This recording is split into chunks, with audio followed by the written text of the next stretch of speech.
Let's give some team grades for the 2023 season. This part will be the American Athletic Conference. Firstly, let's talk about the winners, SMU. Had a really great season this year. I personally thought Tulane was a better team all year long, but they went to the conference championship game and beat them outright. There was even a debate this year that SMU was probably the best group of 5 team, so they deserve to go to the New Year's Six Bowl rather than Liberty. For me, they get a solid A. Next, we got UTSA. Last year, they were in the Conference USA, and they did go 11-3. Now, that's a bit better, but the Conference USA just isn't as tough as the American. But they did go 8-4 this year with some very quality wins, so I give them a B. Next, we got South Florida. And this year they went 6-6, clenching a bowl spot. When I did my grades, I gave them a C+. But if you wanted to put them somewhere in the Bs, I wouldn't be too mad, as they went 1-11 last year. So it is a big improvement. Next, we got Navy. They did have a 1-win improvement from last year, but they did lose their final game to Army, which is a heartbreaker. And it was a little unfair, as if they won this game and win 6-6, they weren't going to a bowl game regardless. Because if Army won that game, and they did, they wouldn't go to a bowl game because they had 2 FCS opponents. But not a terrible season, so I go a B-. Next, we got UAB, and after going 7-6 last year in the CUSA, came over to the American and realized it was harder. They went 4-8 this year, and some games looked pretty terrible. I give them a D.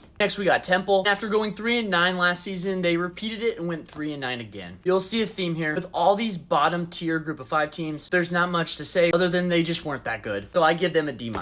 Next, we got Charlotte, going 3-9 last year in the CUSA, coming over to the American this year, also going 3-9, which honestly isn't the worst thing ever. But again, going 3-9 in any conference just isn't good. They showed some life though, so I gave them a D+.